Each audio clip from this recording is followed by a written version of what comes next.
Check करना। मैं series के एंड तक रखना चाहता हूँ कोल इंडिया। सो कोल इंडिया की अगर हम बात करें तो एक फ्लैग पैटर्न ब्रेकआउट जरूर हम इसको कंसीडर कर सकते हैं। लेकिन रिस्क टू रेशियो के हिसाब से स्टॉप लॉस काफी बड़ा बन रहा है। नीचे में आप देखोगे तो 435 तक का एक स्टॉप लॉस बन रहा है पोजिशनल स्टॉप लॉस के हिसाब से। और अगर आप इंटरडे स्पेसिफिक या एक दो दिन के स्विंग ट्रेडिंग के हिसाब से लेना चाहते हो फिर भी 450 के आसपास का स्टॉप लॉस बन रहा है। तो रिस्क टू रेशियो काफी फेवरेबल तो नहीं है, बट एक बार मोमेंटम के हिसाब से डेफिनेटली लॉन्ग करना चाहिए। 450 का आप स्टॉप लॉस मेंटेन कीजिए और जिस तरह के चार्ट पैटर्न है डेफिनेटली आप यहाँ पे 490 से 500 तक का टारगेट एक्सपेक्ट कर सकते हो। तो 450 के स्टॉप लॉस से कोल इंडिया लॉन्ग कर सकते हैं। तो कोल इंडिया में लॉन्ग करने की सलाह। एक शेयर देखिए एनएमडीसी, इसमें अभी के ट्रेड में एक अच्छी मजबूती देखने को मिल रही है, करीब करीब 6.5% के आसपास की मजबूती के साथ कारोबार कर रहा है। अपनी क्या राय होगी एनएमडीसी पे? एमएमटीसी नहीं, एनएमडीसी। अपनी जी एनएमडीसी भी सारे मतलब ये पिछले हफ्ते का हाई भी इसने क्रॉस कर लिया है। तो मेरे हिसाब से ये तो ऊपर अभी चलना चाहिए 270 तक और इसमें अभी खरीदारी कर सकते हैं और एक छोटा सा स्टॉप लॉस लगाना चाहिए जो कि होगा 240 का।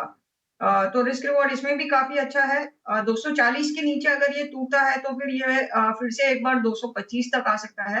तो मेरे हिसाब से एक छोटे स्टॉप लॉस के साथ में ऊपर 270 के लिए ये ट्रेड बनाना चाहिए। एक शेयर और देखिए आईआरसीटीसी। आज वापस से हम एक अच्छी मजबूती देख रहे हैं, एक अच्छी तेजी के बाद। पिछले कुछ दिनों जब सरकारी कंपनी के शेयर गिरे तो आईआरसीटीसी में गिरावट देखने को मिली थी। किरण, ये पुलबैक में यह कहाँ तक जाता हुआ दिख सकता है? वापस से 1000 के लेवल पर दिख रहा है क्या जाता हुआ? किरण? आईआरसीटीसी की अगर हम बात कर रहे हैं तो ओवरऑल जिस तरह के चार्ट पैटर्न हम कहीं ना कहीं देख रहे हैं, शॉर्ट टर्म के लिए तो हमने 1000 तक का टारगेट दिया है। सो करंट मार्केट प्राइस से अगर कोई लॉन्ग करना चाहता है तो अब ये जो स्टॉप लॉस बनेगा वो रीसेंट लो जो 880 का है। और ऑलरेडी हमने 2 दिन पहले 900 के आसपास इसका बाइंग अपॉर्चुनिटी के हिसाब से डिस्कस किया था 850 के स्टॉप लॉस के साथ। तब हमने 1100 तक के टारगेट एक्सपेक्ट कर रहे थे। तो स्टिल सेम व्यू रहेगा। करंट मार्केट प्राइस से अगर लॉन्ग करना है तो कर सकते हैं, लेकिन अभी स्टॉप लॉस जो रहेगा वो 880 का रहेगा। और ऊपर में पहला टारगेट हमारा रहेगा 1000 का। जैसे 1000 का लेवल क्रॉस होता है उसके बाद डेफिनेटली हम ऊपर में 1100 तक के टारगेट देख सकते हैं। एक शेयर देखिए भारत इलेक्ट्रॉनिक्स, बीईएल। धीरे धीरे शेयर में खरीदारी देखने को मिली है, वॉल्यूम भी ठीक ठाक देखने को मिला है। पिछले कई दिनों की गिरावट के बाद इस शेयर में बीते 3 सत्रों से खरीदारी, और आज कहीं ना कहीं वापस से जो है ना पिछले 2 दिनों के मुकाबले मजबूती आज अच्छी लग रही है सुबह के ट्रेड में। या वापस से 190 का भाव दिख सकता है क्या आजकल में ये? जी जैसे आपने बताया ना ये बहुत धीरे-धीरे चल रहा है, तो ये हमारे रडार में तो है बट इसमें खरीदारी करेंगे 187 के ऊपर। तो 187 अगर क्रॉस करता है तो इसमें बड़ी तेज़ी से ऊपर चलेगा, तब हम ऑप्शन बाइंग भी कर सकते हैं। बट फिलहाल अगर आपको कैश में खरीदना है तो मेरे हिसाब से ये लेवल अच्छा है, खरीदारी कर सकते हैं, बस मोमेंटम पिकअप होगा 187 के बाद।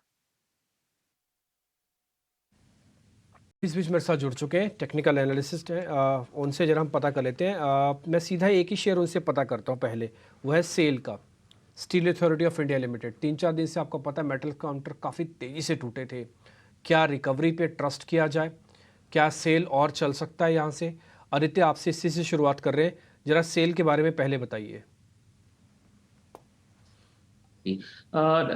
मार्केट में एक पुल बैक है और मेटल काउंटर्स कल से ही एक पुल बैक दिखा रहे हैं। अगर मैं सेल इन पर्टिकुलर की बात करूं तो डेफिनेटली एक पुल बैक यहाँ पे मुझे लग रहा है और आ सकता है। कल अच्छा कैंडल बना था नीचे से, एक बुलिश एनगल्फिंग पैटर्न बोलते हैं हम इसको टेक्निकल्स में, और आज फॉलो थ्रू बाइंग दिख रही है स्टॉक पे। तो 126 का बहुत एक अहम लेवल है, वो वॉच करना चाहिए।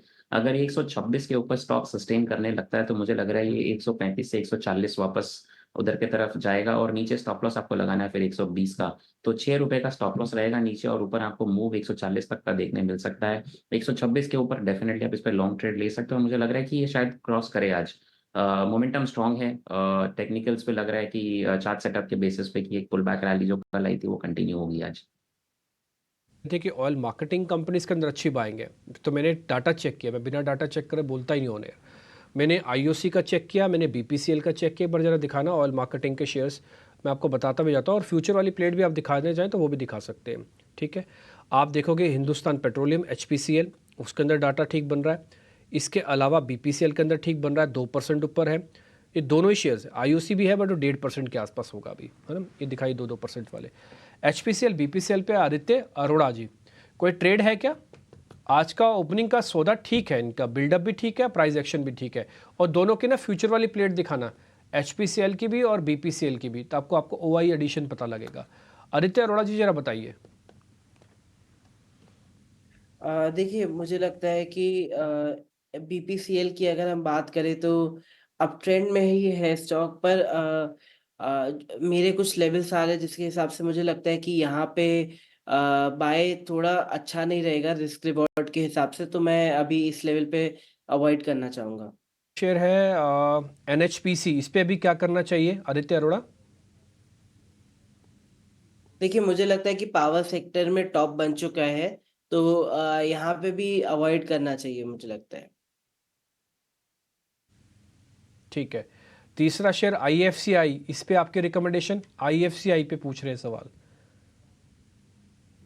देखिए आईएफसीआई तो आज खुद 5% लोअर सर्किट में है, तो इधर तो बिल्कुल डिमांड नहीं है और सेलिंग प्रेशर बन रहा है, तो मेरे हिसाब से यहाँ पे भी अवॉइड करना चाहिए।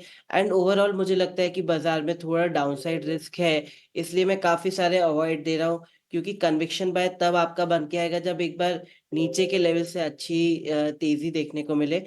अभी ऊपर के लेवल की साइड से सप्लाई बहुत सारी जगह पे विजिबल है, इसलिए अवॉइड है स्टॉक्स। प्रसन्था बाबू ने एक क्वेश्चन भेजा है हिंदुस्तान कॉपर पे, एक बार जरा हिंदुस्तान कॉपर भी चेक करो मिस्टर अग्रवाल आप। हिंदुस्तान कॉपर आपके पास ऑलरेडी ये शेयर है और आपने अगर प्रॉफिट बुक नहीं किया है तो मैं स्ट्रांगली रेकमेंड करूंगा एक स्टॉप लॉस जरूर लगाए, क्योंकि ऊपर से स्टॉक में एक नेगेटिव डाइवर्जेंस बना के सेलिंग प्रेशर काफी हमें देखने मिला था। 230 का एक इमीडिएट सपोर्ट है, इस पे वो स्टॉप लॉस लगाए। और उसके अलावा अगर आपको स्टॉक वापस से 290 के आसपास आता हुआ दिख रहा है तो वहाँ पे प्रॉफिट बुकिंग की सलाह दूंगा मैं।